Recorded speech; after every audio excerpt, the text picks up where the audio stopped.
সম্প্রতি হিমাচল প্রদেশের মান্ডি আসনে বিজেপির হয়ে লোকসভা নির্বাচনে বিজয়ী হয়েছেন বলিউড অভিনেত্রী কঙ্গনা রানাওয়াত।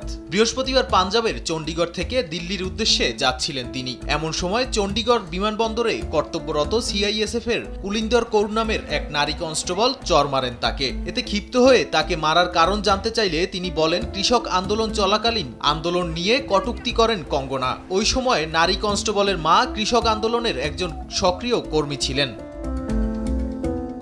ভারতে কৃষক আন্দোলন চলাকালীন কঙ্গনা বলেছিলেন কৃষকরা ১০০ রুপির বিনিময়ে বিক্ষোভে বসেছেন। এদিকে কঙ্গনাকে চর মারার জেরে ওই নারী কনস্টেবলকে চাকরিচ্যুত করা হয়। এরপর গ্রেপ্তারও করা হয় তাকে। পরবর্তীতে এক্সে একটি পোস্টে ঘটনা সম্পর্কে কঙ্গনা বলেন তিনি নিরাপদ ও ভালো আছেন, তবে তিনি পাঞ্জাবে উগ্রবাদী সন্ত্রাসবাদ নিয়ে চিন্তিত।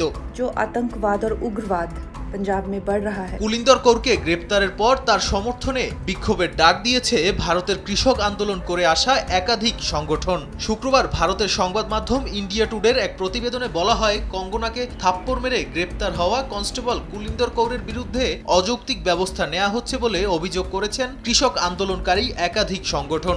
যাতে তার বিরুদ্ধে অন্যায় পদক্ষেপ না নেওয়া হয় সেই দাবিতে কৃষকদের সংগঠনগুলো আগামী ৯ জুন পাঞ্জাবের মোহালিতে ইনসাফ পদযাত্রার পরিকল্পনা করেছে।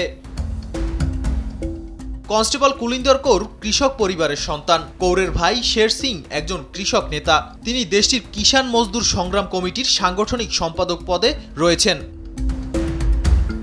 নাদিম মারজান, সময় সংবাদ।